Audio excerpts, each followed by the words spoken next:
दोस्तों स्वागत है। इल्यूमिनाटी, इसके बारे में आपने कहीं ना कहीं सुना होगा।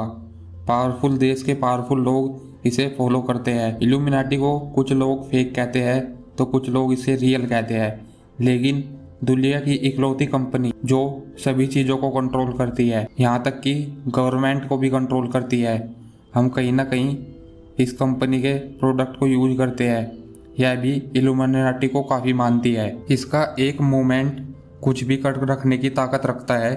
यह company print media, social media और सभी को कंट्रोल करती है। कंपनी का नाम है ब्लैक रॉक और फाउंडर है लैरी फिंक। ब्लैक रॉक, इसके बारे में कहीं ना कहीं आपने सुना होगा, और ये कंपनी अपने आप को छिपाती है।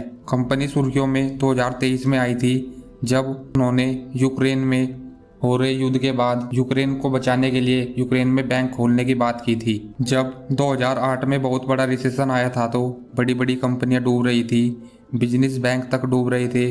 जब इंडिया में 6 लाख लोगों की नौकरी चली गई थी, इस रिसेशन में दुनिया भर से 2 ट्रिलियन तक का लॉस हो चुका था, जिसे हम द ग्रेट रिसेशन के नाम से जानते हैं। जहां सभी कंपनी रिसेशन में डूब रही थी, वहीं ब्लैक रॉक 23% की ग्रोथ से आगे बढ़ रही थी। जब पूरी दुनिया में यह रिसेशन हाहाकार मचा रहा था और अमेरिका गवर्नमेंट ने फिर लैरी की सलाह ली इस रिसेशन से कैसे निकला जाए। लैरी ने अमेरिका गवर्नमेंट को सलाह भी दी थी, लेकिन फ्यूचर में इस सलाह का फायदा केवल ब्लैक रॉक कंपनी को ही हुआ।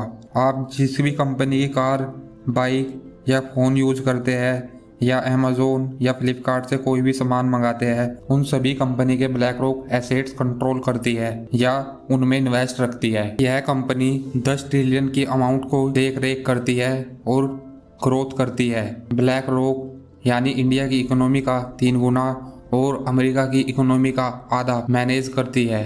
ब्लैक रॉक दुनिया भर के 500 से भी ज़्यादा फंड मैनेजमेंट को कंट्रोल करती है। यही कंट्रोल ही इस कंपनी को दुनिया की सबसे पावरफुल कंपनी बनाता है। लेकिन एक इकलौती कंपनी कैसे दुनिया के एसेट को कंट्रोल करती है, आइए इसके लिए हमें ब्लैक रॉक और लैरी फिंक के कुछ हिस्ट्री को जानना होगा। लैरी फिंक, जो 2 नवंबर 1952 को एक जीसस फैमिली में पैदा हुए थे। लैरी एक मिडिल क्लास फैमिली से बिलोंग करते थे। लैरी के फादर शूज की शॉप चलाते थे और उनकी माँ एक टीचर थी। लैरी ने अपनी ग्रेजुएशन पॉलिटिकल साइंस में और पोस्ट ग्रेजुएशन रियल एस्टेट में और फिर आगे चलकर जॉब फाइनेंस में की थी। उन्होंने जो भी पढ़ाई की थी उससे से रिलेटेड जॉब नहीं की थी, लेकिन फिर भी उन्होंने अपने करियर में बहुत ग्रोथ की है। इन्वेस्टमेंट बैंक में करियर बनाना ही लैरी का पूरा फोकस था। 1975 से लेके 85 तक जो बैंक जो सबसे ज़्यादा अर्न करता था, उसमें लैरी का सबसे बड़ा हाथ था।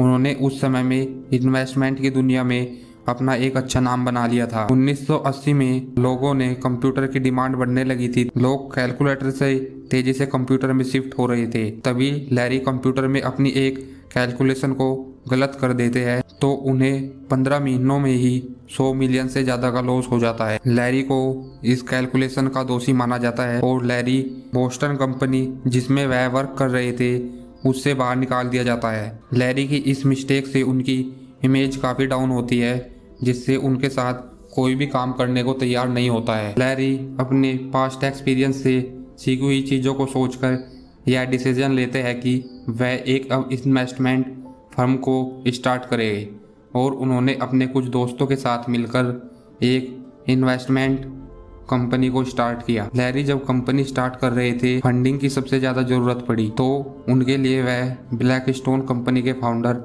स्टीव के पास जाते हैं। स्टीव को लैरी का यह आइडिया सबसे अच्छा लगता है और स्टीव 5 मिलियन की फंडिंग दे देते हैं। लैरी को पता था कि ब्लैक स्टोन एक बहुत बड़ी कंपनी है, जो लैरी कहीं ना कहीं अपने आप को ब्लैक स्टोन कंपनी से जोड़ देते हैं और अपनी कंपनी का नाम भी ब्लैक स्टोन के नाम पर रख लेते हैं। ब्लैक स्टोन के साथ लैरी की कंपनी भी 7 सालों में 54 बिलियन के एसेट को मैनेज करने लगती है। लैरी की कंपनी को फिर एक बार डाउनफॉल देखने को मिलता है जब स्टीव अपने लैरी की कंपनी से 240 मिलियन के शेयर बेच देते हैं। स्टीव की इस हरकत से लैरी अपनी कंपनी का नाम बदल लेते हैं। चेंज करके लैरी कंपनी का नाम ब्लैक रॉक रख देते हैं।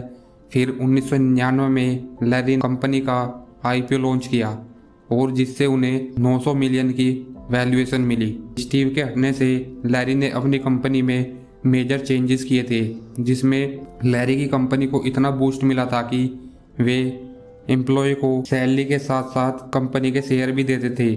और यही स्ट्रैटेजी आज गूगल और एप्पल जैसी बड़ी कंपनी अपनाती है। आज ब्लैक रॉक वर्ल्ड की सबसे बड़ी एसेट मैनेजमेंट कंपनी बन गई है, जो 10 ट्रिलियन से भी ज़्यादा फंड को मैनेज करती है। ब्लैक रॉक यहाँ तक कि गवर्नमेंट के फंड को भी मैनेज करती है। चाइना जैसे देश जिसमें बहुत से ऐप बैन हैं, वहाँ भी ब्लैक रॉक अपनी सर्विस प्रोवाइड करती है। ब्लैक रॉक की आज नेटवर्थ 150 बिलियन से भी ज़्यादा है। तो दोस्तों, ब्लैक रॉक कंपनी की सक्सेस स्टोरी आपको कैसी लगी ज़रूर बताइए। धन्यवाद।